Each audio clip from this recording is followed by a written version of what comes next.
Oke, karena para pemateri sudah hadir semua, maka sebelum mulai acara, saya akan membacakan ketentuan diskusi online pada siang hari ini. Ketentuan diskusi online yang pertama, moderator adalah orang yang mengantarkan jalannya kegiatan agar kondusif. 2. Pemateri menyampaikan materi, peserta dimohon untuk menyimak dengan seksama. Yang ketiga, apabila materi telah disampaikan, peserta dipersilakan untuk bertanya apabila moderator telah membuka sesi pertanyaan. Yang keempat, peserta yang ingin bertanya mengikuti format yang dengan format memberikan nama lengkap, asal instansi, lembaga, dan prodinya melalui chat kepada moderator. Yang kelima, moderator akan memilih beberapa orang tercepat yang telah mengirim format di atas untuk diperbolehkan bertanya. Bagi yang tidak dipilih, akan dibuka sesi pertanyaan selanjutnya. Ketentuan yang 6, bagi yang ingin menanggapi pertanyaan, dimohon untuk meminta izin kepada moderator terlebih dahulu sebelum menggunakan pendapatnya dan dimohon untuk menggunakan bahasa yang santun dan mudah dipahami. Yang ketujuh, seluruh peserta diharapkan menjaga kondusivitas selama diskusi berlangsung. Dan yang kedelapan, apabila untuk seluruh teman-teman mahasiswa yang ingin bertanya, silakan dinyalakan videonya agar langsung terlihat muka-muka teman-teman sekalian. Oke, karena waktu sudah menunjukkan pukul 1 siang lewat 15 menit, saya Bismillahirrahmanirrahim. Assalamualaikum warahmatullahi wabarakatuh. Selamat siang, selamat sejahtera. Pertama-tama, saya perkenalkan diri saya selaku moderator. Di kesempatan kali ini, saya harap teman-teman mahasiswa bisa memanfaatkan momentum dengan baik-baiknya dan bisa ibaratnya ini tuh momen-momen langka yang bisa ditemui oleh teman-teman lah, bisa berbicara langsung kepada rektor kita, kepada warek kita berkat corona inilah. Puji dan syukur mari kita panjatkan atas kehadirat Allah Subhanahu wa taala yang telah memberikan kita semua nikmat sehat. Hingga pada siang hari ini kita masih bisa berkumpul walaupun lewat media Zoom. Kita bisa tetap berdiskusi langsung oleh ayahanda kita.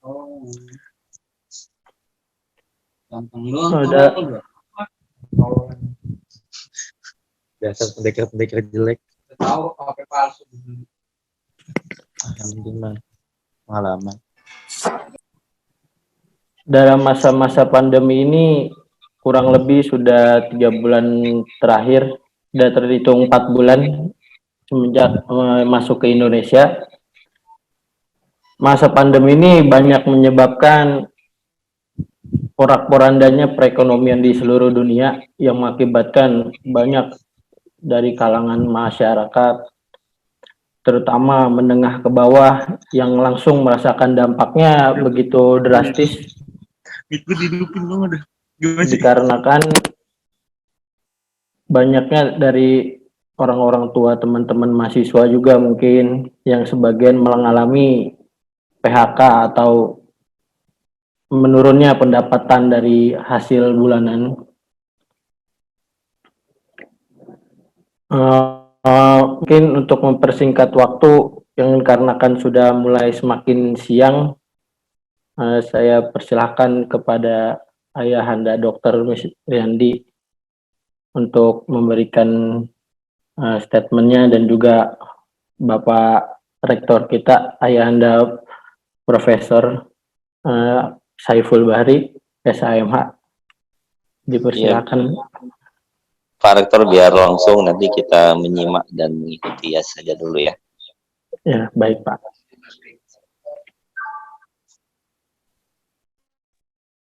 Assalamualaikum warahmatullahi wabarakatuh.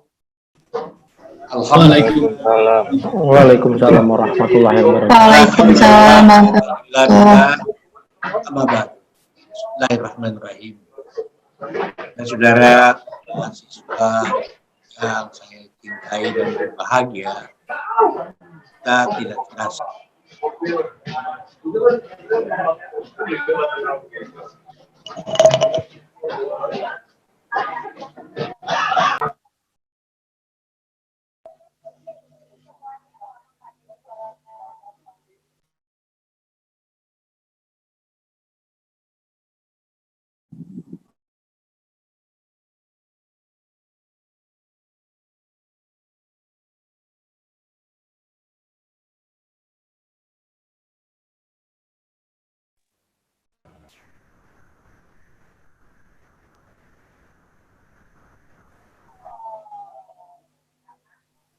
Tadi nggak bisa masuk ya? Sekarang bisa didengar? Enggak? Oke. Sudah 4 bulan kita hidup dalam protokol COVID. Kita bekerja di rumah dan belajar dari rumah. Tapi ilmu pengetahuan tetap kita akan capai dan capai. Disebabkan kehidupan ini terus berputar. Dan kehidupan yang berputar ini melanda di seluruh dunia. Bisa disaksikan sekarang apa yang terjadi di Amerika Serikat, dan apa yang terjadi di Eropa, apa yang terjadi di Israel, dan apa yang terjadi di China. Juga di negara-negara lain. Nampaknya belum ada sebuah kepastian kapan ini berlalu dan landainya proses kehidupan. Ini juga mengakibatkan problem besar bagi negara-negara maju, negara berkembang, dan negara yang baru tumbuh. Negara maju kehilangan potensi ekonomi luar biasa, karena pabrik-pabrik semua tutup, tidak ada yang membeli, kemudian juga ekspor-import bukan tumbuh, malah minus 4%. Jadi tidak ada perdagangan ekspor dari. Sebelum adanya COVID, semarak sekali ekspor impor dari Indonesia, lalu lintasnya udah cukup bagus devisanya. Tapi sekarang itu ini sangat tidak memuaskan, sehingga neraca perdagangan kita tidak tumbuh. Sementara kehidupan terus berlangsung, negara kewalahan menghadapi soal pembiayaan, ingin mencetak uang, tapi juga keseimbangan atas surat-surat berharga keuangan tidak cukup. Inilah problem kita. Dan problem ini juga memasuki di industri pendidikan. Sekolah-sekolah negeri menghadapi problem besar. Sekolah swasta seperti kita juga menghadapi sebuah problem soal-soal pembiayaan. Tetapi dengan teknologi IT ini kita bisa melakukan proses perkuliahan sehingga mahasiswa dijamin tepat waktu perkuliahan akan selesai. Kecuali Fakultas Teknik, Fakultas Keperawatan, dan Fakultas Kedokteran yang mengharuskan berada di dalam lab. Dan itu akan ditunda sampai proses lab itu betul-betul bersih dan tidak mempunyai dampak. Karena dampak ini adalah dampak kematian. Wisuda kita juga terhambat, mestinya dilaksanakan pada bulan April, tidak bisa dilakukan, dan kami mendapatkan konfirmasi bahwa akan bisa dibuka gedung di AIS sana pada bulan Oktober. Berarti wisuda akan digabung semester genap dan ganjil. Tapi itu dibolehkan. Bahkan tidak wisuda pun dibolehkan. Bahkan wisuda melalui video conference seperti ini pun dibolehkan. Tapi kita masih ingin menunggu wisuda yang dalam arti normal. Proses pendidikan terus berlangsung. Bisa dibayangkan sekarang mahasiswa baru mengalami hambatan-hambatan. Sehingga kebijakan perguruan tinggi Muhammadiyah dan Aisyah memberikan relaksasi, yakni semacam flexibility dalam pembayaran. Yang dimaksud dengan flexibility itu adalah bisa mencicil hingga batas waktu yang telah ditentukan dalam perjanjian cicil. saya ingin sampaikan kepada saudara peta penerimaan mahasiswa baru kita dan sekaligus juga mungkin memperkenalkan 52 program studi yang dikelola oleh universitas ini. Bisa masuk, Pijar?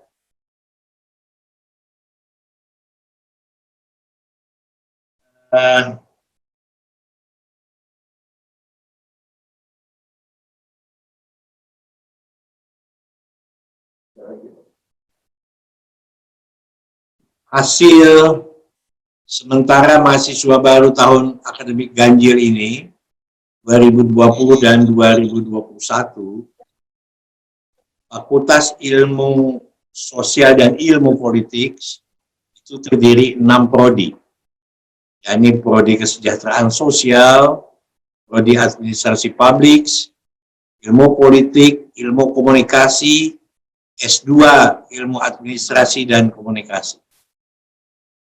Nah, saat ini baru yang meregistrasi hanya 33. Padahal targetnya 665. Kita masih menunggu hingga bulan Oktober. Nah,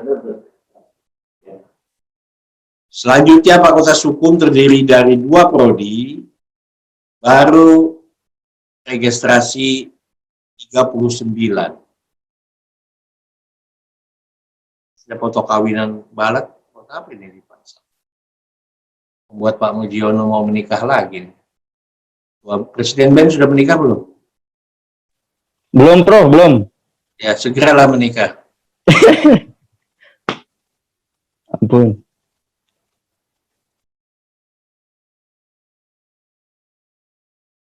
Bentar ya, saya mau memperlihatkan data supaya bisa dilihat.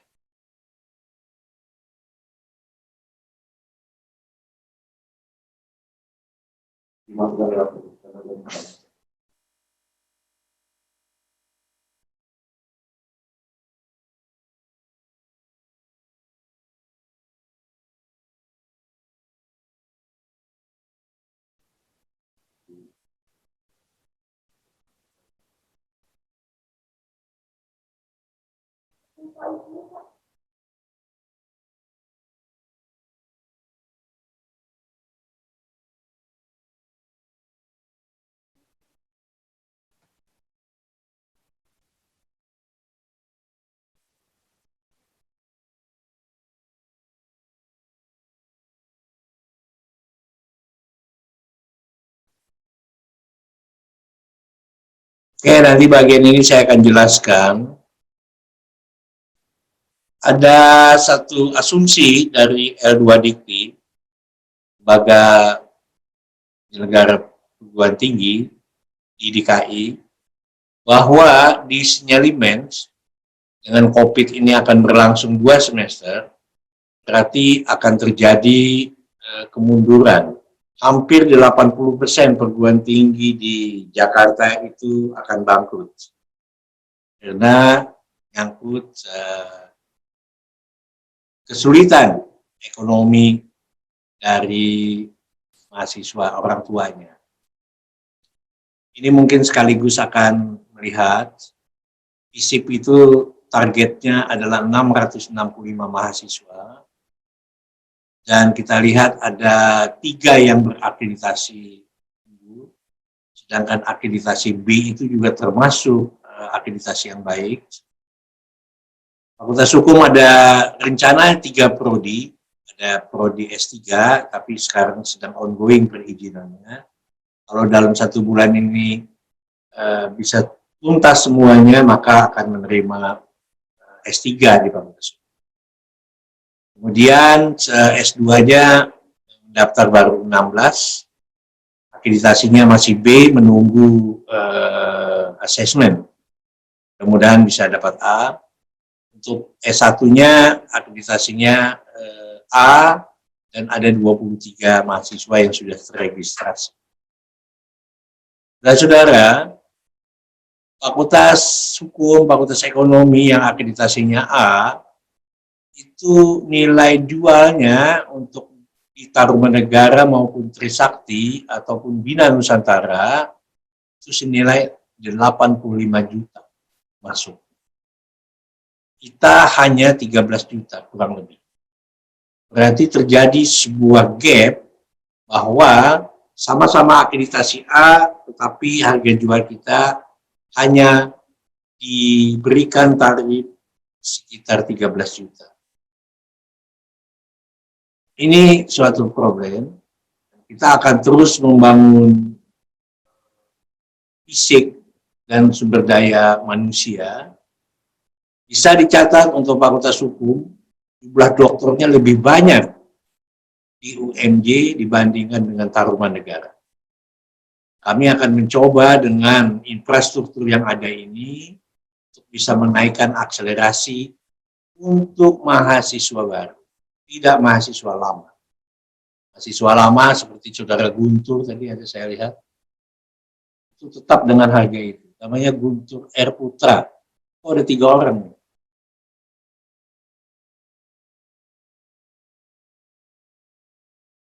Bisa dilihat ekonomi dan bisnis, sudah ada 2 juga akreditasi A. Kemudian teknik, ada 9 program studi. Ada 1 akreditasi A, arsitek. Kemudian Fakultas Agama, ada 6 program studi. Ada 1 yang A, yakni studi Islam, S2. Pertanian hanya 1 program studi, akreditasinya B, dan masih bertahan.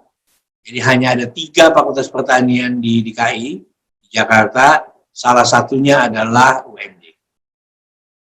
3 program studi di Fakultas Kedokteran, bisa dilihat ada kebidanan, ada gizi. Jadi bidan itu tidak lagi D3, tapi sudah S1, profesional.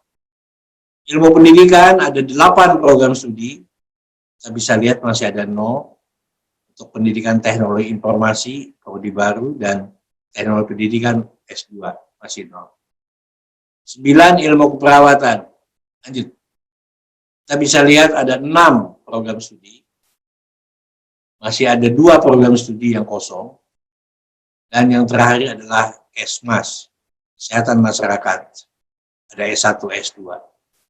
10 fakultas kita yang sudah mendaftar melalui online 3.221. Yang terverifikasi adalah 2.000. Dan yang sudah membayar, yang sudah mengumpulkan berkas dan membayar uang adalah 490. Ini adalah data 10 Juni. Tapi yang sudah mendaftar adalah 1.399. Ada kenaikan di angka yang sama di tahun yang lalu dari jumlah ini. Ada kenaikan. Nah, kenapa kami optimis bahwa UMJ akan dikunjungi? Karena terjadi suatu penurunan ekonomi yang signifikan. Ada 5% penduduk Jakarta yang kaya raya, yang tentu anak-anaknya sekolah di luar negeri. So, kemungkinan dia tidak akan mengirimkan anaknya di luar negeri. Akan dicari perguruan tinggi yang bagus, yang unggul, yang mempunyai nilai-nilai keagamaan. Maka kita bisa bersaing. Kemudian kelas menengah, mungkin ada 30% kelas menengah di Jakarta, yang juga tidak akan mengirimkan anaknya ke luar negeri. Yang semula mengirimkan anaknya ke Trisakti, Bina Nusantara, BINUS yang terkenal mahal itu, kemungkinan akan melirik universitas kita ini yang berdasarkan keagamaan. Karena orang dengan adanya COVID ini takut mati, dan kalau sudah takut mati, takut dosa, maka pendidikan agama sangat penting. Kemudian kelas di bawah sudah jatuh menjadi kelas miskin. Dan dia tetap akan memilih sekolah-sekolah yang bagus. Sekolah yang bagus itu tentu harus melakukan satu represi ataupun apa yang disebut dengan flexibility dalam pembayaran. Tidak mungkin untuk melakukan apa yang disebut dengan pengurangan pembayaran, pemotongan pembayaran, tapi yang dilakukan adalah represi, yakni melakukan pembayaran secara cicilan. Bagaimana yang dipraktekkan di Universitas PAMU. target kami, karena ini adalah cicilan, maka total yang kami akan perjuangkan adalah 11.000 mahasiswa baru. Dengan 11.000 mahasiswa baru, infrastruktur yang tersedia, maka kemudian kita akan bisa stabil di dalam menjalankan universitas. Universitas ini bukan milik kita, tapi dia adalah milik persyarikatan. Kita di sini diberikan amanah untuk memanage, mengembangkan universitas ini bersama dengan mahasiswa. Setiap mahasiswa yang datang ke sini adalah mahasiswa yang mau diberikan pelajaran keagamaan yang disebut dengan al-Islam dan Muhammad. Jadi diberikan dakwah. Selain itu juga diberikan ilmu pengetahuan dan konsisten untuk menjaga mahasiswa itu hingga tepat waktu. KTW, kuliah tepat waktu. Nah, kuliah tepat waktu ini penting buat mahasiswa dan juga orang tuanya supaya terpuaskan. Karena itulah proses pembelajaran akan terus lebih baik lagi. Dalam rangka COVID-19 ini, kita tetap melakukan pengayaan keuangan. Dalam pengayaan keuangan itu, dalam pengayaan keilmuan, maka transformasi ilmu dilakukan. Ketika kuliah di S1, sesungguhnya beban mahasiswa 20% belajar sendiri. 80% dibimbing oleh dosen. Sedangkan untuk S2, 60% belajar sendiri, 40% dibimbing oleh dosen. Untuk S3, 80% belajar sendiri, hanya 20% dibimbing oleh dosen. Nah, kita sekarang jumlah dosen yang berpendidikan doktor adalah 175. Ini angka yang sangat besar untuk sebuah perguruan tinggi swasta. Dan sekarang sedang menunggu ada 118 dosen yang sedang dokter. Sehingga dalam 2 tahun ke depan, semua dosen adalah dokter. Setiap dosen yang dokter, tentu perkelainan ilmunya memenuhi standar yang sangat tinggi. Mempelajari apa yang disebut dengan jurnal-jurnal terkini mengenai ilmu, dan itu kemudian direfleksikan di dalam proses. Disitulah nilai-nilai kualitas dari keilmuan yang bisa dijamin untuk bisa menghadapi sebuah universitas yang kita lihat di dunia sekarang, misalnya di Amerika. Dengan COVID ini, justru mahasiswanya berjuang untuk terus-menerus tidak boleh ketinggalan waktu untuk proses pembelajaran. Proses Zooming ini, video conference ini kan dimulai dari negara-negara modern. Dan terus mereka mengembangkan diri karena memang kualifikasi dosennya luar biasa bagus. Harvard University misalnya tidak pernah dijadikan atau mendapatkan ranking kelas dunia dan tidak mau itu dilakukan. Tapi betul-betul universitas itu mempunyai kelas tersendiri di dunia. Nah, sekarang rame-rame sebuah universitas itu parameternya adalah ranking. Sesungguhnya yang paling benar adalah proses belajar mengajar yang diajarkan oleh dosen yang mempunyai kualifikasi yang handal. Memang universitas privat seperti kita hanya mengandalkan dari mahasiswa. Sebagian kecil hanya 10% dari riset-riset dosen yang dibiayai dari hibah-hibah besar. Tapi pembiayaan dari hibah bersaing sekarang dihentikan karena pemerintah sudah tidak berkembang lagi.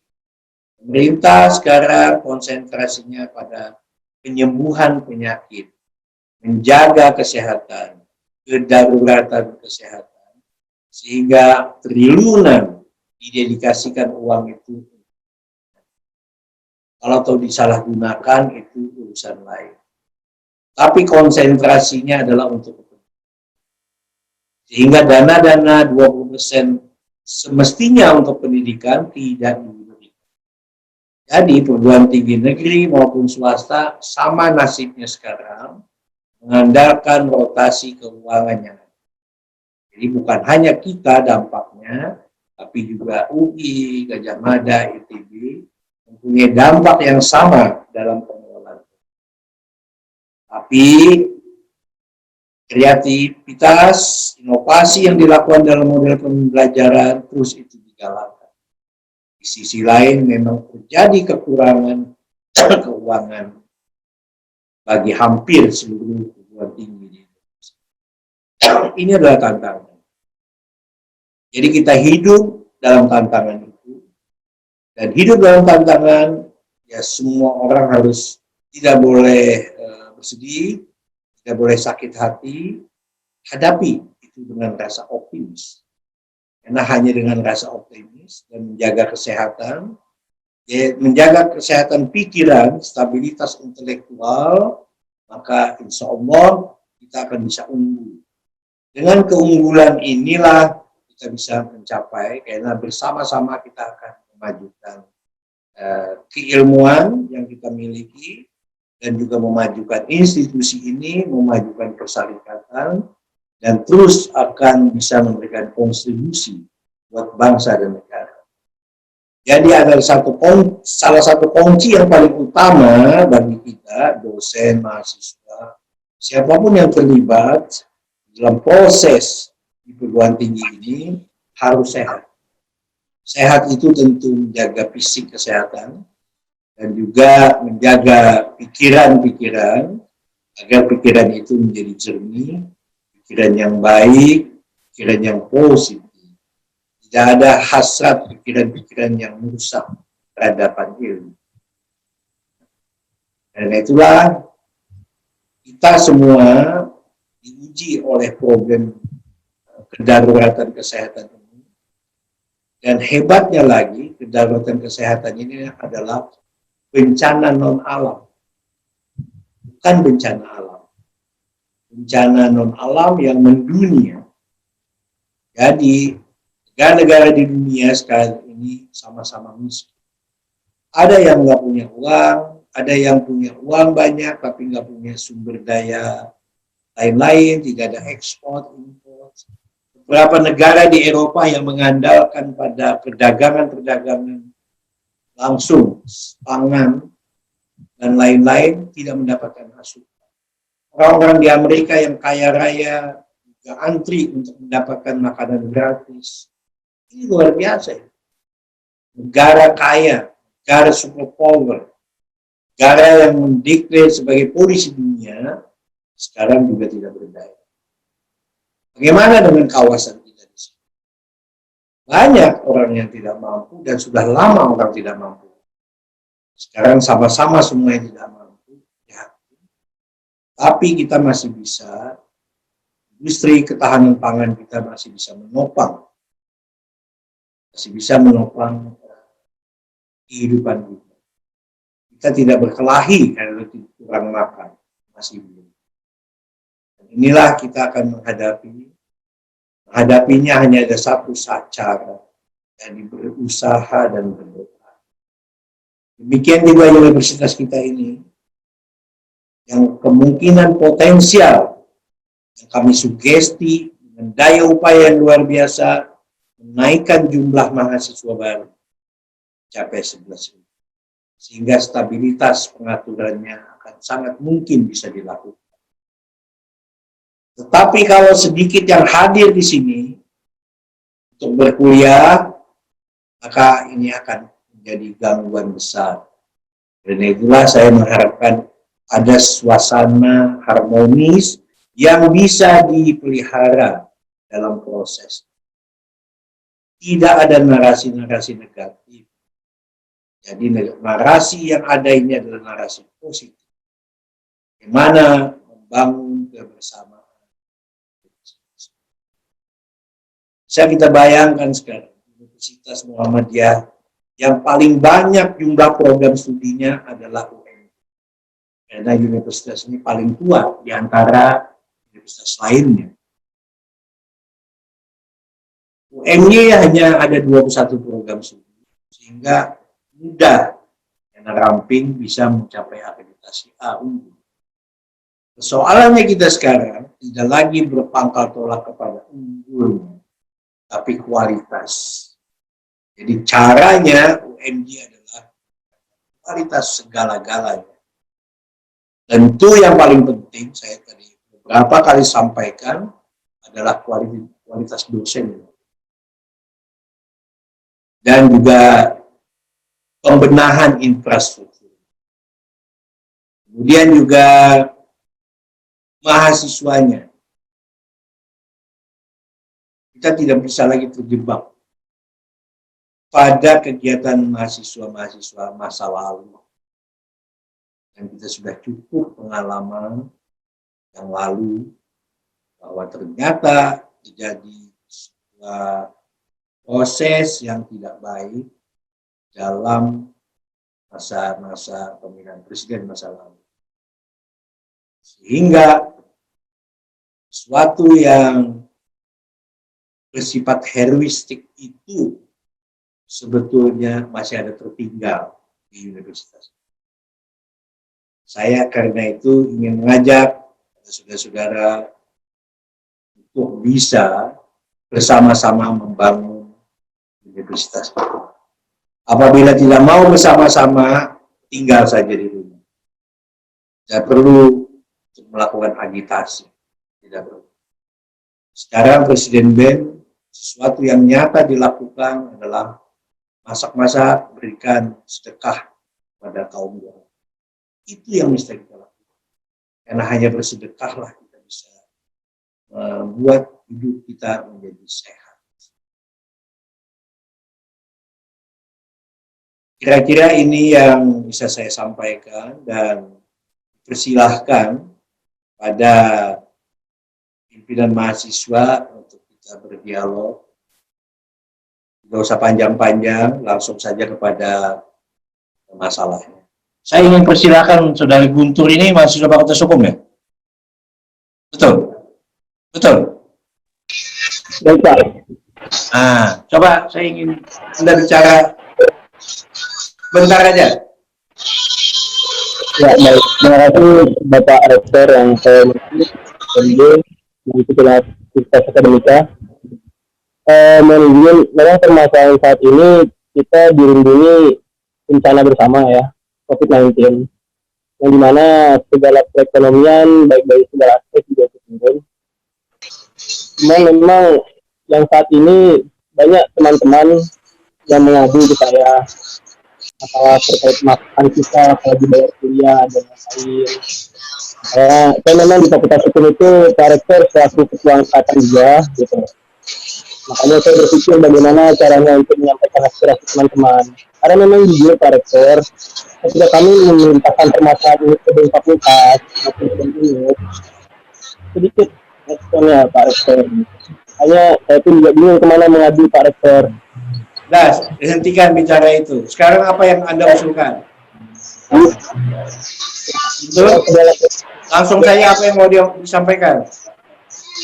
Ya, dengan segala kerendahan hati Pak. Langsung saja apa yang disampaikan.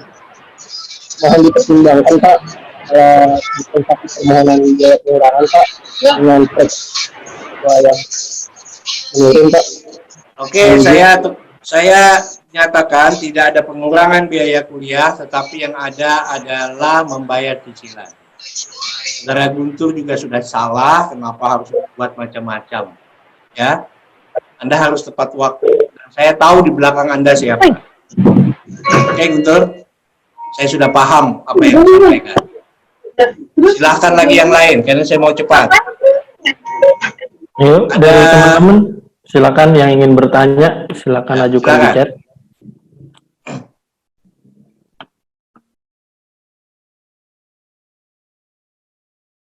Ketua BEM silakan, Presiden BEM.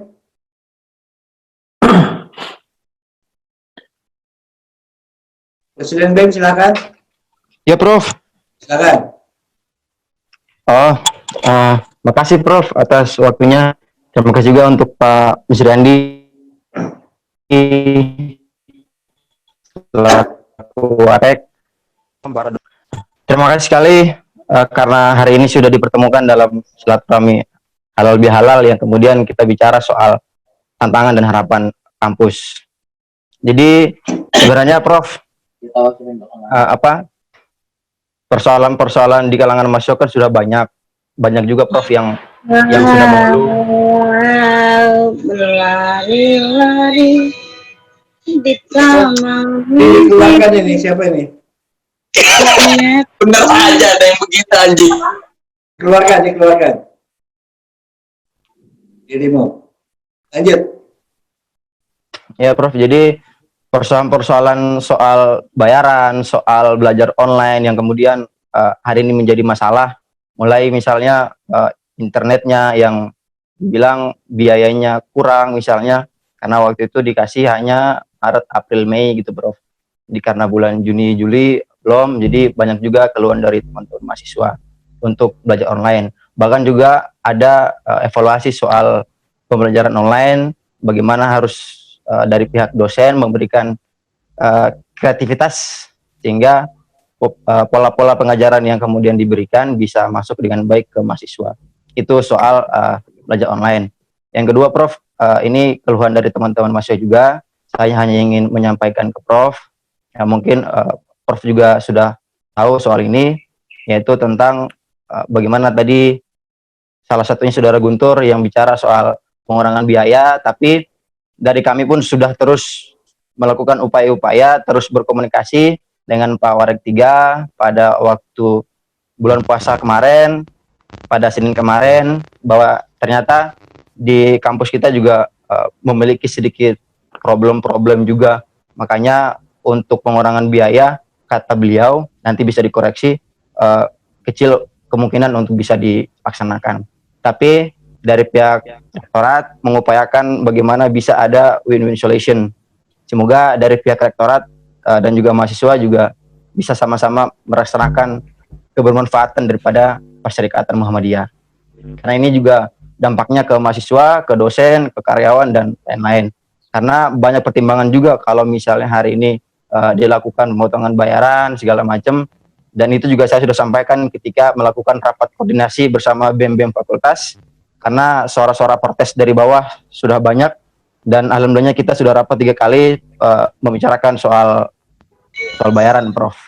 Jadi bayaran rekomendasi dari teman-teman BEM fakultas Prof, mohon izin Prof, hanya untuk menyampaikan saja bahwa bisa tidak untuk dilakukan pembuatan surat edaran misalnya yang kemudian isinya apabila teman-teman dari mahasiswa yang tidak bisa bayaran bisa untuk melaporkan ke Wadik 2 masing-masing. Jadi biar segera didata dan dilakukan pembayaran cicilan Prof. Jadi biar ada satu legitimasi dari pimpinan rektorat, biar nanti teman-teman dari bawah juga bisa punya pedoman ataupun punya pegangan Prof.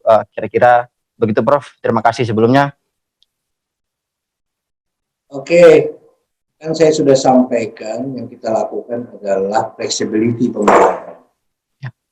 Berarti kalau flexibility pembayaran, kami akan menjaga kuliah tepat waktu. Tidak boleh ada orang nggak punya uang nggak selesai. Ya. Karena itulah disampaikan saja secara kasuistis kepada fakultasnya. Tapi harus dilengkapi dengan pernyataan orang tuanya. Betul tidak mampu, tidak melakukan agitasi. Nah, yang kami cari adalah kalau ada yang mengagitasi, tentu itu tidak mau bersama-sama membangun. Sampai sekarang saya anggap tidak ada yang agitasi. Jadi dipersilahkan ada mahasiswa yang kasuistis, dan itu sudah dilakukan di berbagai fakultas, misalnya fisik, boleh tapi buat pernyataan bahwa memang tidak mampu, orang tuanya tentunya, nanti kita akan berikan jadwal fleksibilitas pembayaran. Ini juga dilakukan terhadap mahasiswa baru. Jadi terhadap mahasiswa baru, khusus di luar kedokteran, perawatan, agama misalnya, hukum, fisik, ekonomi, ada yang disebut dengan fleksibilitas pembayaran, yakni dengan cicilan. Untuk fakultas ekonomi itu dengan hanya 2 juta sudah bisa masuk. Bahkan ada fakultas lain yang hanya 500.000 saja sudah bisa kuliah. Karena orang yang ingin belajar itu adalah hak konstitusional. Karena hak konstitusional, kita berikan proses pembelajaran. Sungguh kita ingin mengadopsi apa yang dilakukan oleh Unpad yang setiap bulan membayar cicilan. Dan cicilan itu nanti terorganisir dengan baik. Itu yang kita lakukan kepada mahasiswa baru. Tentu kepada mahasiswa yang exciting, kita akan memperhatikan ketepatan waktu. Dan apabila ada kesulitan dalam keuangan, langsung saja dengan dekannya, kami tidak perlu rektorat membuat surat, karena ini adalah juga bagian dari otorisasi dekan. Jadi dekan itu juga mempunyai otorisasi keilmuan, otorisasi manajemen, dan kami secara sentral untuk melakukan proses administrasi dan seluruhnya. Mudah-mudahan ini bisa dipahami. Ada lembaga kemahasiswaan lain? Ada yang ingin bertanya lagi, Prof. Kepada Saudara Yusra Hafizah dari FIP UMJ, dipersilakan. Dia lembaga kemahasiswaan apa pribadi? Dia pribadi, Prof. Coba diupayakan atas nama lembaga kemahasiswaan. Silakan.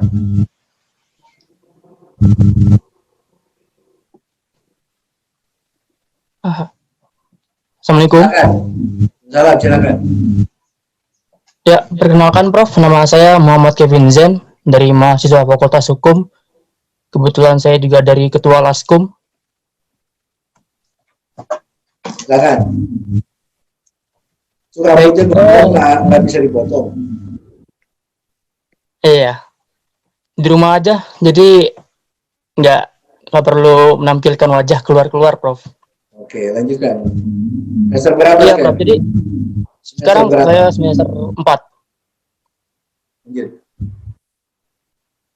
Ya. Jadi gini, Prof. Kan tadi Prof mengucapkan tidak ada pemotongan kuliah ya, Prof. Uang kuliah. Iya, uang kuliah. Ada listnya, nggak bisa dipotong. Di sini saya juga ingin menanyakan juga bahwa dari pihak Fakultas Hukum ada berita bahwa salah satu dosen wakil dekan mengatakan bahwa biaya kuliah akan dipotong sebanyak 500.000. Itu bagaimana, Prof? Nggak ada yang pemotongan itu, tidak ada.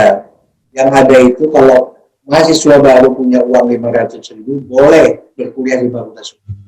Tapi mencicil. Sekarang masuk ke Fakultas Hukum itu 13 juta dalam 2 semester. Hari ini orang tuanya karena ingin anaknya sekolah di Fakultas Hukum, dengan membayar 500.000 saja kita daftarkan, tidak kita tolak. Itu penjelasan resminya ya.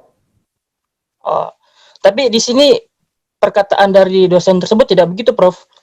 Jadi ada bukti chatannya di screenshot oleh teman-teman yang lain juga kan, ini juga kalau itu nggak usah diperpanjang lagi, nanti saya konfirmasi dengan dekannya. Oke, gitu. Kemudian Prof, yang lainnya saya tanyakan, kira-kira alasan pihak universitas tidak memotong biaya kuliah apa ya, Prof? Anda kan masa mau bertanya alasan? Tidak perlulah bertanya alasan.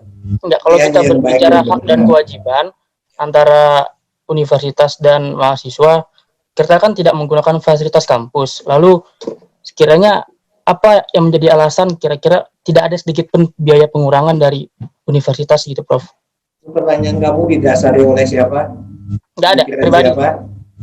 Ya? Pikiran kamu sendiri? Ya. Yakin? Ya, Prof. Tidak ada pikiran Guntur atau teman-teman kamu yang lain? Oh, tidak ada. Oke. Jadi, Anda mau naik pesawat, beli tiket, ya kan? Beli tiket pesawat kan? Apakah kamu juga bertanya harga tiket pesawat ini untuk apa?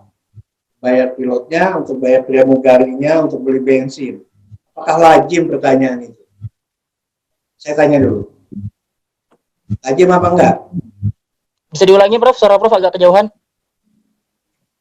Kamu mau berangkat naik pesawat ke Jogja.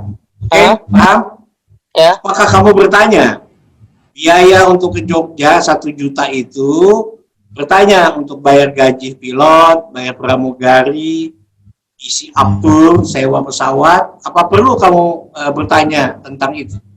Tidak perlu, Prof. Karena Tidak perlu. iya, Kalau tidak perlu, titik Itu. dulu. Kalau tidak perlu, titik dulu. Ini logika ya.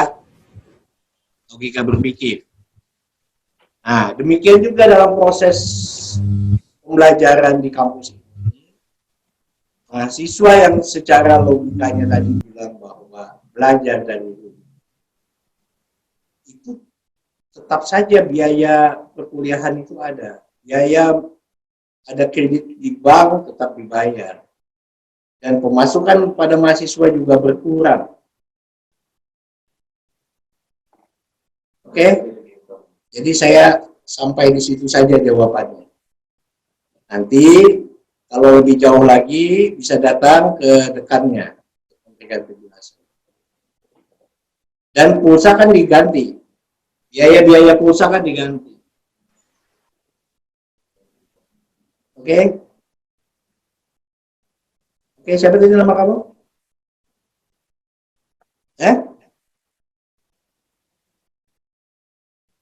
Oke, saya ingin cari yang lain lagi ya, supaya bisa terakomodasi. Ya, ada Silakan, lagi, Bos.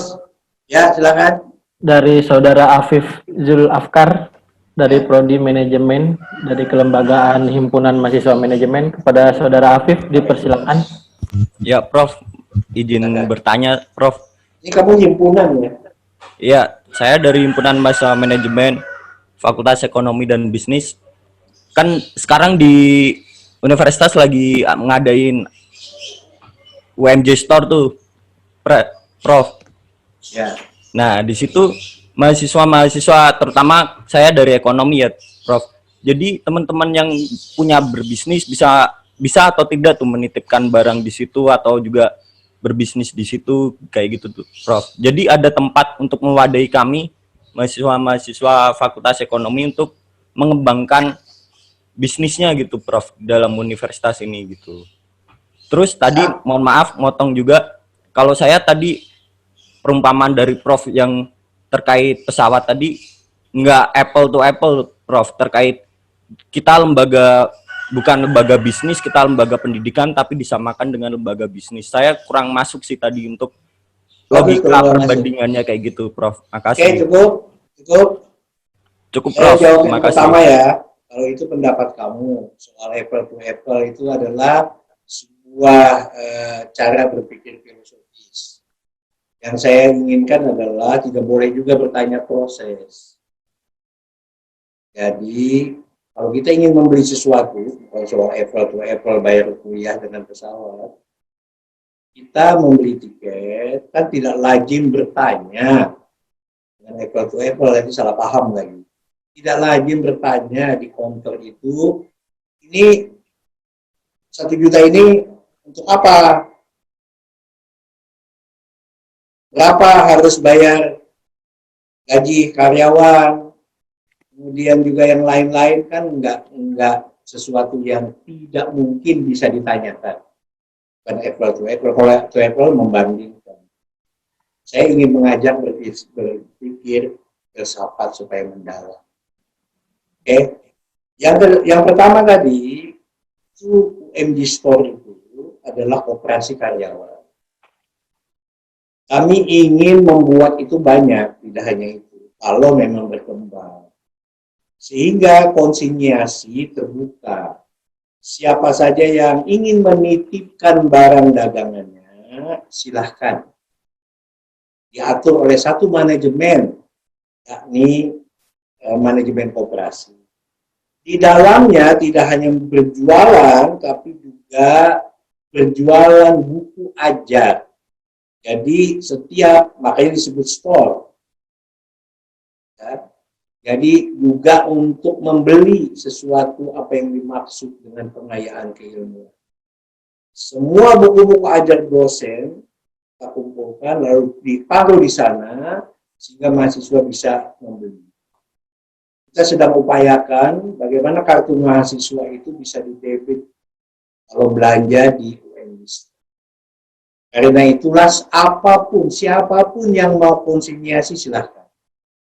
Jadi kalau ada kreativitas usaha dari mahasiswa manajemen, produk apa yang ada silahkan datang.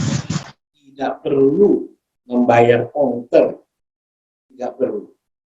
Taruh di sana, kemudian ada konsinyasi, dan bisa di-store.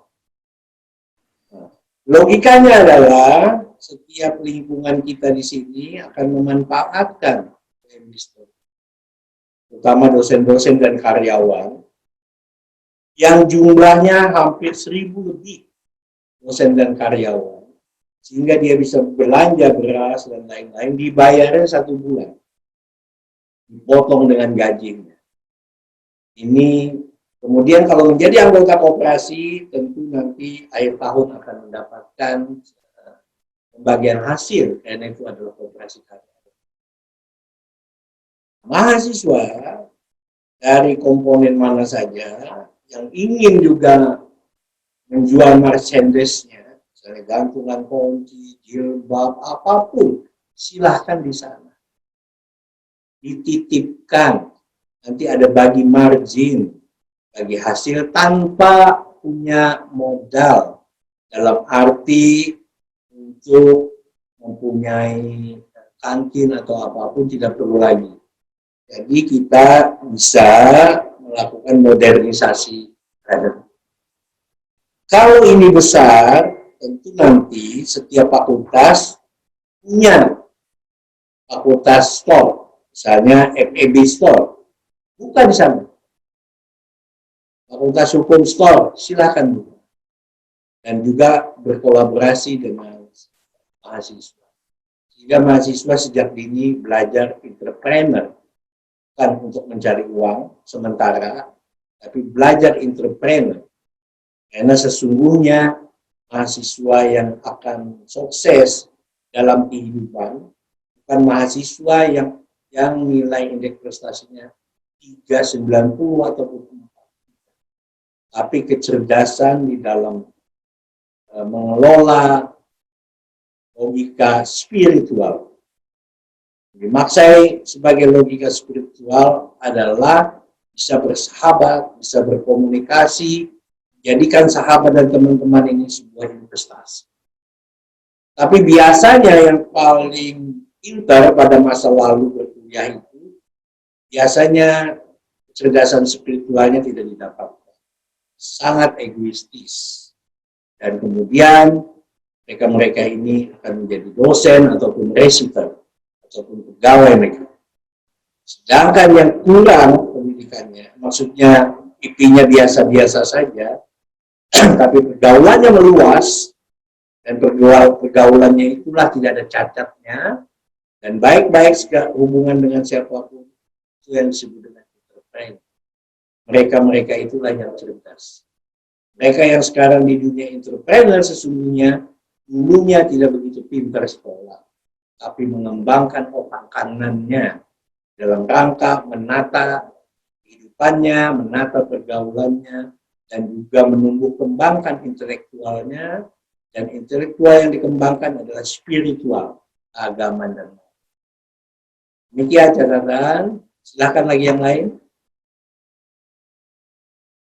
Oh, silakan.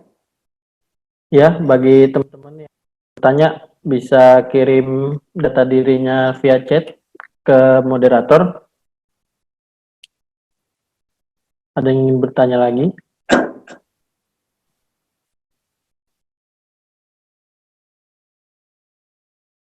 Ada dari Stasia? Silakan.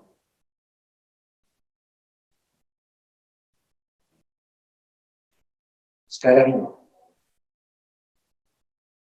Stasia. Kemahasiswaan kita. Lembaga kemahasiswaan kita, siapa lagi yang mau bertanya? Ayo dari teman-teman mahasiswa yang ingin bertanya, silakan. Tolong dipergunakan bahasa yang lebih halus dan lebih sopan dan jelas tentunya, agar mudah dipahami oleh seluruh yang tergabung. Dari teman-teman Fakultas Hukum, dari Fakultas Teknik, mungkin ada yang ingin bertanya.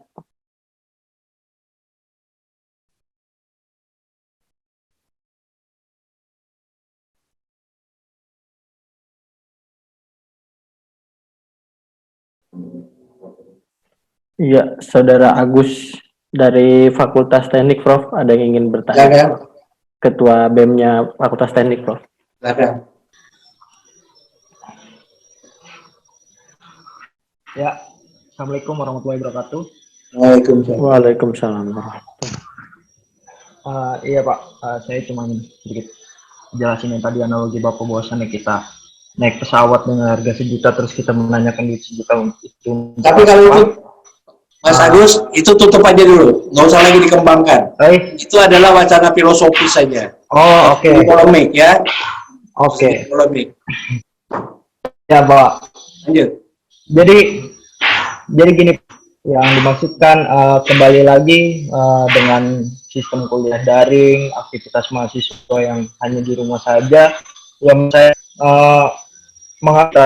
tetap ingin memperjuangkan untuk potongan biaya kuliah ini, karena pertama dilihat dari fasilitas kita tidak merasakan secara penuh dalam beberapa bulan ini, sementara itu kegiatan daring ini kan hanya dikasih anggaran Ini biaya dulu ini, untuk kuota. ada apa nih di belakang ini?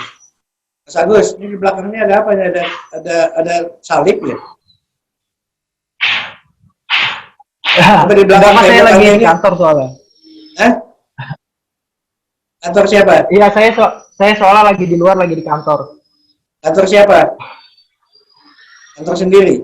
Ya kan saya juga enggak, saya lagi kerja soalnya Pak, sambil kerja ini. Oh, bekerja juga. Oke. Jadi di kantor ya?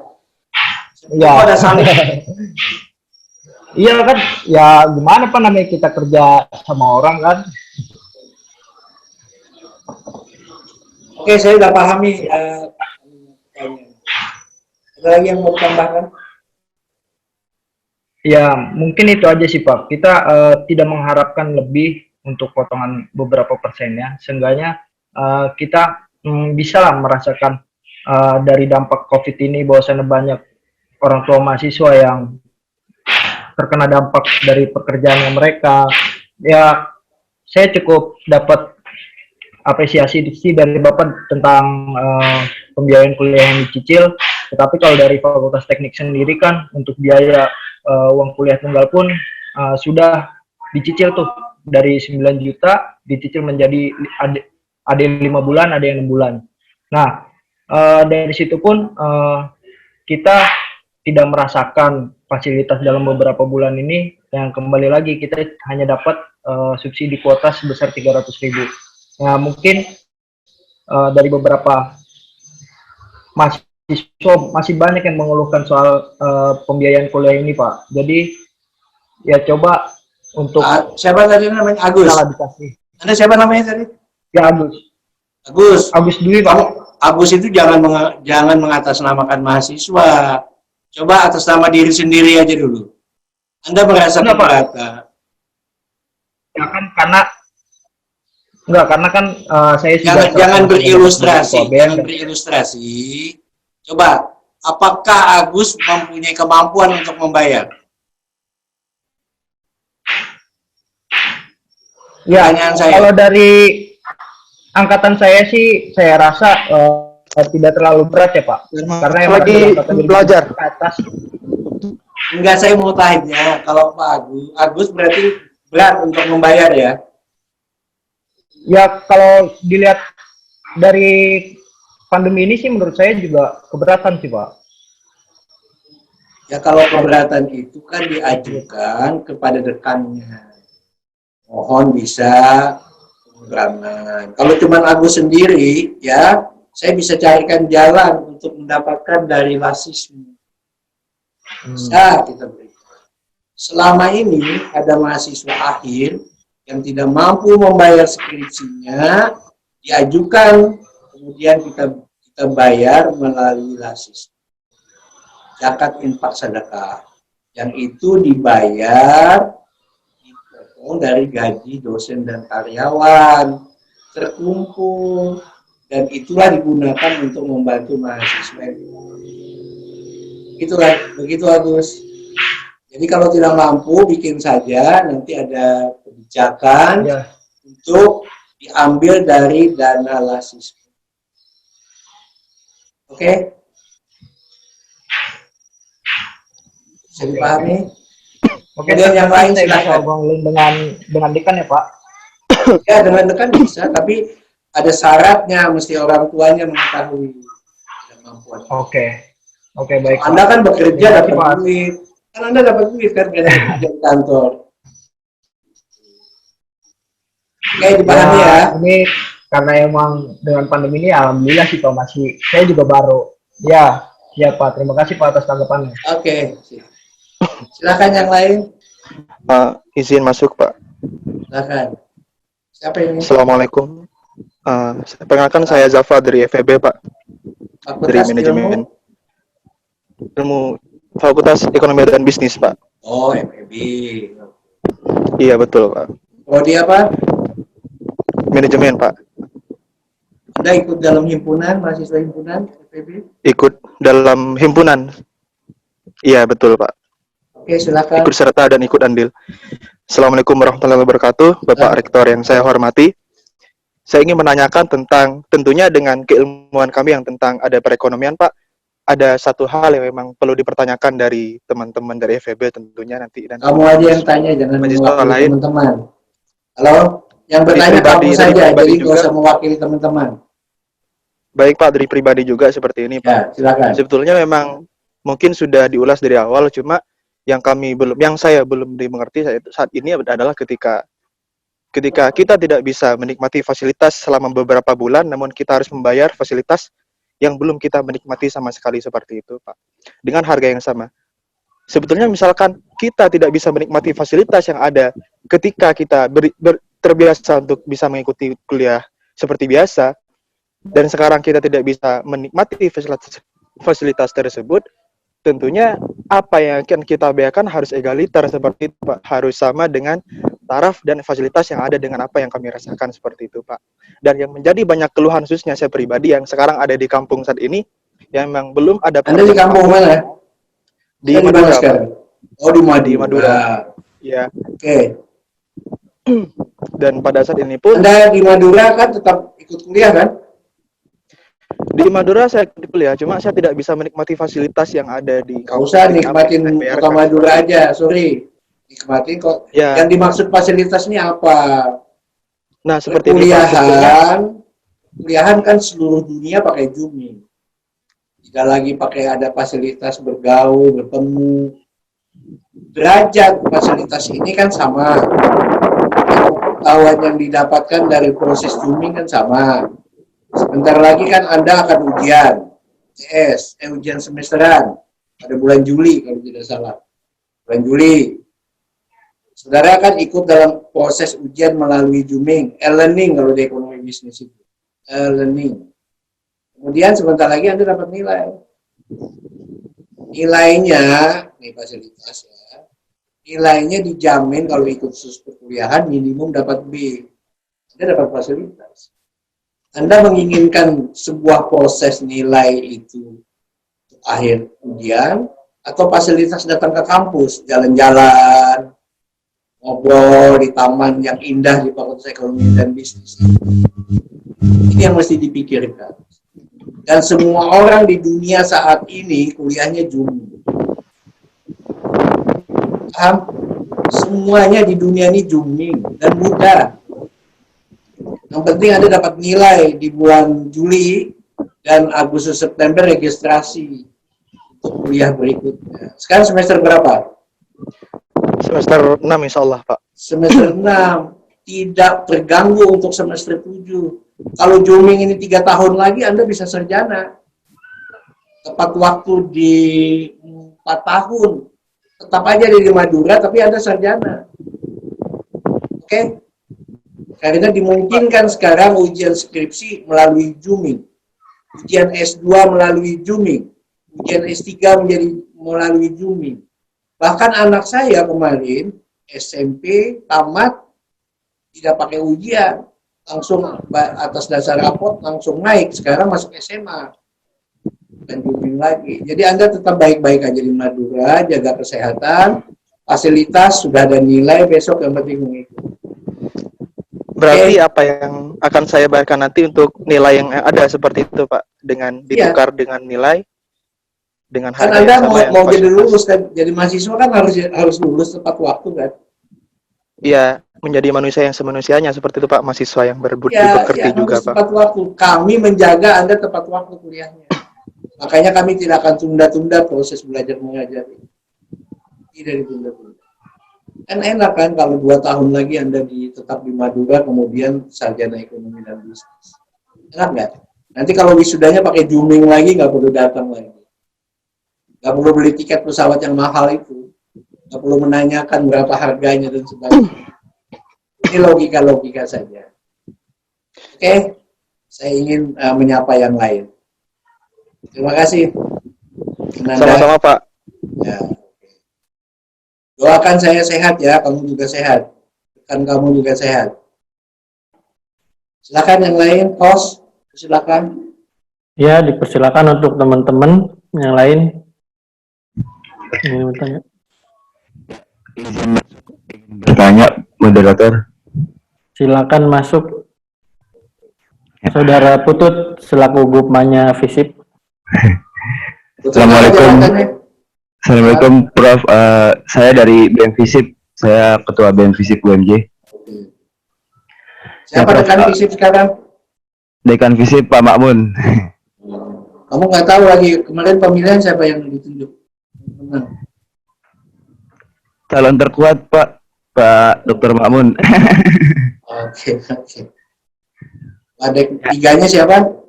Wakil dekannya Pak Joni Gunanto. Lanjut. Prodi apa ini? Saya dari Prodi Ilmu Komunikasi, Prof. Oke, itu hebat sekali komunikasi itu ya, mahasiswanya banyak. Siapa ketua prodinya? Prodinya Pak Harmonis. Lanjut, langsung aja pada pokok masalahnya. Oke, ya, Prof. Mungkin masih menyangkut soal biaya kuliah, Prof.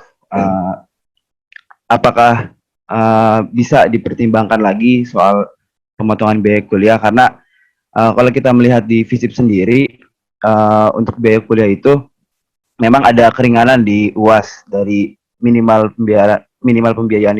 pembayaran itu yang biasanya harus lunas 100%, tapi untuk sekarang itu dikurangkan menjadi 70%. Nah, tapi untuk 30%-nya harus tetap dilunaskan gitu kan, walaupun masih dalam waktu yang belum ditentukan. Tapi kalau misalkan kita melihat dampak dari COVID-19 ini, kalau kita recovery untuk perekonomian, sebenarnya kita memang tidak bisa menerka sampai kapan recovery ini bisa dilaksanakan gitu, sampai nantinya kita bisa melunaskan 30% itu. Nah, kemudian tadi yang disinggung dari Presma, Saudara Mujiono,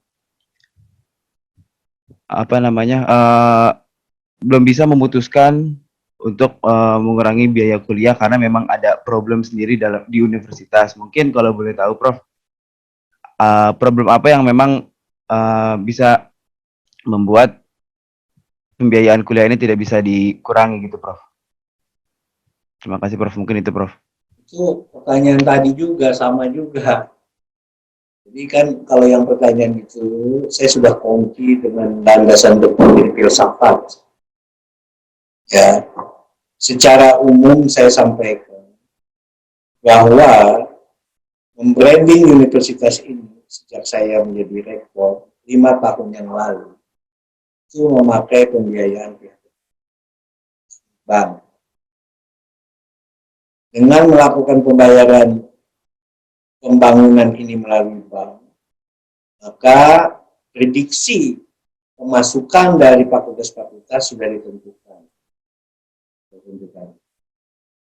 Nah, sekarang ini terjadi penurunan yang tidak bisa kita perkirakan. Jadi mahasiswa melambat pembayarannya, melambat. Tapi kami ingin tetap menjaga agar mahasiswa itu tepat waktu perkuliahannya, sesuatu yang ideal.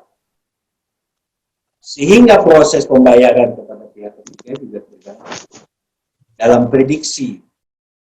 Kecuali kalau kita bisa mengatakan bulan depan selesai, mungkin kita bisa berhitung ulang. Ini kan tidak bisa diprediksi ini selesainya kapan. Dan itu dialami oleh sebuah universitas manapun, negeri maupun swasta. Kita swasta itu kan mengandalkan kepada SPP. Proses pembayaran kepada pihak ketiga harus dilakukan. Sementara dalam 3 bulan ini melambat proses penerimaan mahasiswa barunya. Mestinya dari uang mahasiswa baru ditambah dengan mahasiswa yang sekarang, yang kita dialogkan sekarang ini kan ingin mengurangi, itu tidak mampu untuk melakukan beban pembayaran dan operasional lain. Sekarang ini memang terjadi penghematan dalam operasional seluruh fakultas. Jadi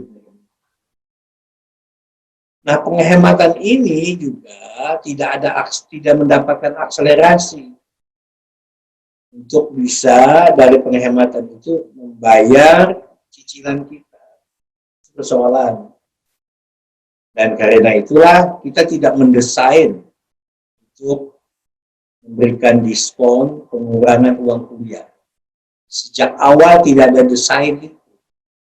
Kecuali kalau memang kita punya tabungan cukup banyak, maka dari tabungan itu kita bisa membantu mahasiswa. Karena itulah kita membuat apa yang disebut dengan sistem relaksasi atau flexibility pembayaran uang kuliah. Dan itu dilakukan bahkan terhadap mahasiswa baru. Bukan hanya kepada yang mahasiswa yang sekarang, kepada mahasiswa baru juga terjadi relaksasi. Nah, kira-kira kalau melihat kondisi antara in-out-nya tidak atau terjadi disharmonisasi, maka kami sekarang akan mencoba untuk terus-menerus melakukan promosi pada universitas. Promosi dilakukan terus-menerus supaya ada kepercayaan masyarakat untuk bisa kuliah di tempat kita ini. Ada kepercayaan. Saya ingin gambaran kepada saudara-saudara. 80% dari 300 perguruan tinggi yang ada di Jakarta, namanya L2 Dikti 2 Jakarta, meliputi UI juga, meliputi UNJ, negeri dan swasta. 80% menghadapi problem keuangan. Problem keuangan. Termasuk kita. Dan kita masih bersyukur berada dengan jumlah mahasiswa di atas 15.000. Bagi perguruan tinggi atau institusi yang jumlah mahasiswanya 8.000 akan mengalami kebangkrutan. Jadi kalau punya uang sekarang ini banyak, beli tuh universitas lain yang sedang menghadapi kebangkrutan. Misalnya, tapi jangan dikembangkan, ya Jayabaya, dan UNAS, menghadapi problem ini. Kita memang juga kena, tapi milik persyarikatan, bukan yayasan biasa. Ada koordinasi dengan pusat untuk menjaga agar kita universitas ini dipercaya. Karena Universitas Muhammadiyah ini adalah kemuliaannya yang bersandarkan kepada Persyarikatan Muhammadiyah. Tapi bagi yang yayasan yang hanya punya satu, yakni sekolah itu, ini menghadapi problem. Apabila mahasiswanya tidak bisa mencapai 5.000 ke atas, bangkrut langsung. Ini persoalan. Jadi inilah politik pengelolaan kampus yang mesti dilakukan, sikap kehati-hatian dalam menjaganya. Jadi ada pertanyaan kunci dari pertanyaan itu, prosesnya untuk apa? Inilah sekilas saya. Kita tidak mendesain untuk pemotongan uang kuliah. Dan siapa yang memperkirakan COVID ini kan nggak ada. Nggak ada. Ini adalah bencana non alam. Jadi yang ingin kita jaga adalah saudara-saudara tetap 4 tahun kuliahan. Apapun problemnya kita akan upayakan. Tapi jangan cengeng. Anda juga harus bekerja kuat. Bekerja kuat untuk menjaga universitas ini. Tidak boleh cengeng. Nanti kalau minta-minta itu kan cengeng itu. Nanti kalau pada mertua nanti minta ini itu cengeng. Mentalnya harus kuat. Kami di sini juga harus kuat. Tidak ada yang pesimis, harus optimis. Untuk menggerakkan kemajuan bersama-sama. Gitu ya, Presiden Ben. Sering-sering ngobrol. Anda di Jakarta atau di Madura juga? Ya, Prof. Di Jakarta, Prof. Nah, Jakarta masih bisa datang ke Pak Joni. Sudah pernah datang ke kampus? Kenapa, Prof? Sudah pernah datang ke kampus? Sudah, Prof. Beberapa kali ke kampus. Di kampus ini sekarang cuma hanya 10% yang bisa masuk. Yakni pimpinan. Dan setiap hari saya goyang pimpinan itu, jangan cengeng. Ayo kita mesti lakukan. Kita bergerak. Tidak boleh, mental harus kuat. Ini bukan yang kita rencanakan keadaan ini. Kalau kita sebagai orang beragama, Allah lah yang merencanakan ini. Agar dunia ini tidak lagi ada yang superpower. Amerika yang menganggap dirinya superpower kan juga hancur. Cina sekarang perdagangannya superpower juga hancur. Eropa apalagi. Dunia bisnis pariwisatanya juga hancur. Lebih parah lagi kalau ke Bali. Coba kalau Anda datang ke Bali, lebih parah lagi. Hunian-hunian di hotel juga kosong. Tidak ada masuk. Nah ini semuanya mengalami. Jadi bukan orang tua Anda saja, kami juga mengalami. Dan berat sekali proses mengalami. Karena harus membayar kepada pihak ketiga, harus mengembangkan.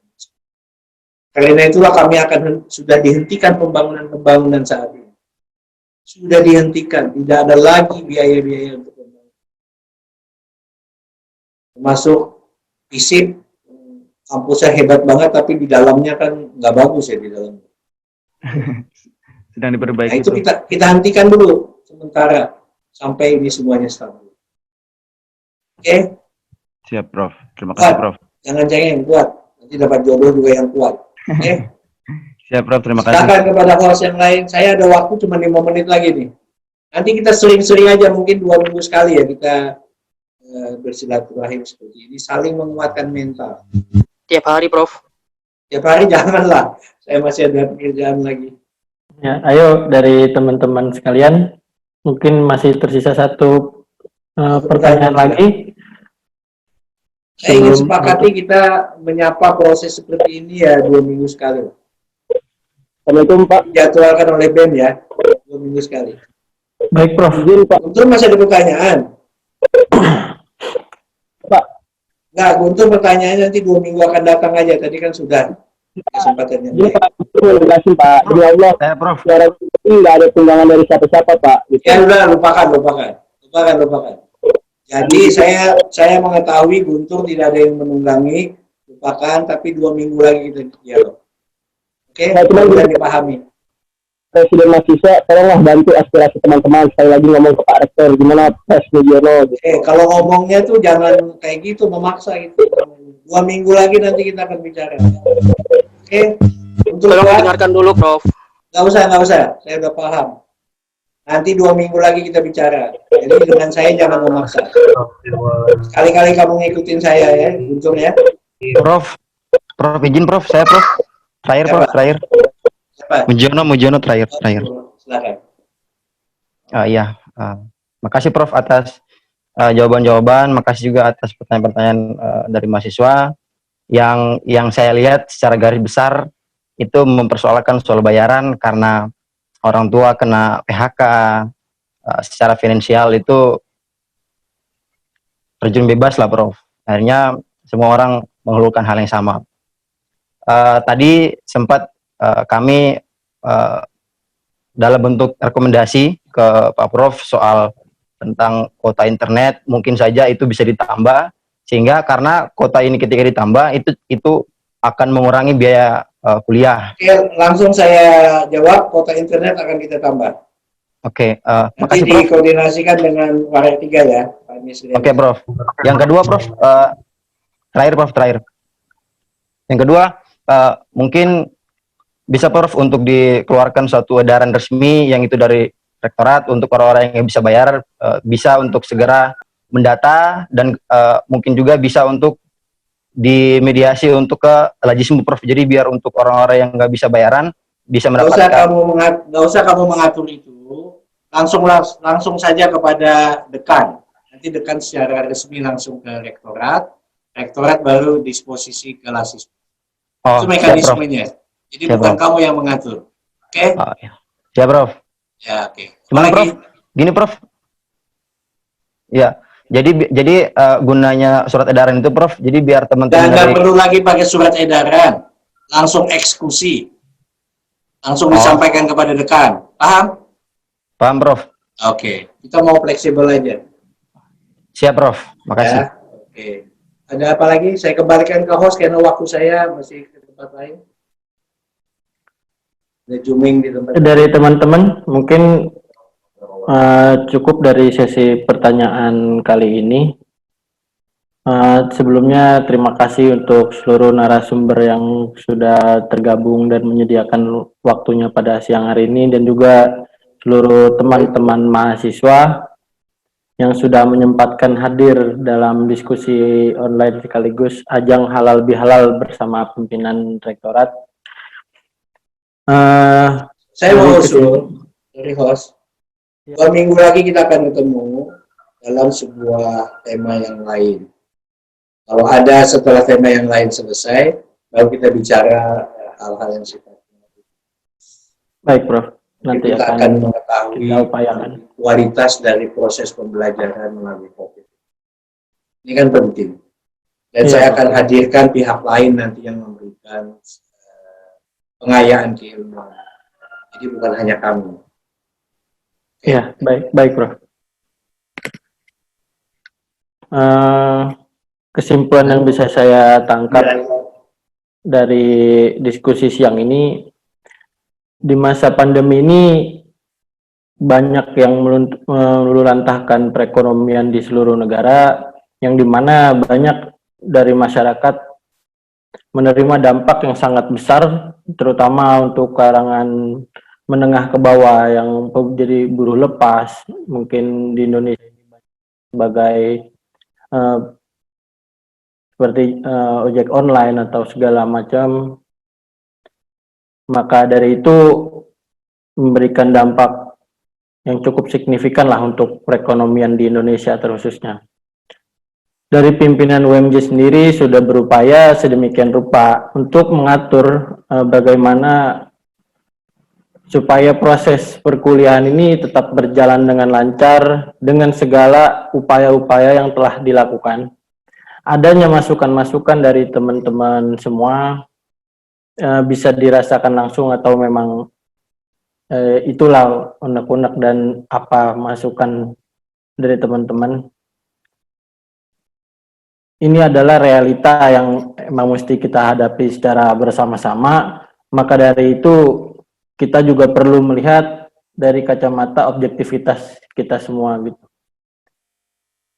Mayoritas memang dari teman-teman banyak mengalami kesulitan ekonomi sehingga mengalami kesulitan pembayaran di kampus. Sedangkan kampus kita sendiri adalah badan amal usaha gitu, yang tergabung dalam perserikatan, yang dimana pendapatannya 99% itu diambil langsung dari UKT teman-teman semua. Adanya nanti untuk diskusi selanjutnya, semoga bisa memuaskan hasrat teman-teman semua. Apa harapan dan teman-teman semua demi kemajuan kampus kita bersama. Mungkin dari saya selaku moderator diskusi siang ini, itu saja. Mohon maaf apabila ada salah-salah kata. Lillahi fisabilil haq. Wastabiqul khairat. Wassalamualaikum warahmatullahi wabarakatuh. Waalaikumsalam warahmatullahi wabarakatuh. Makasih Hidup teman-teman mahasiswa. Hidup mahasiswa. Terima kasih kepada Bu Warik, Bu Endang yang sudah hadir Nyanyi juga. dulu, nyanyi. Oh, yang mau puisi, yang mau nyanyi boleh. Pres Mujiono. Mereka dirampas haknya. Mantap, Bang. Terima kasih.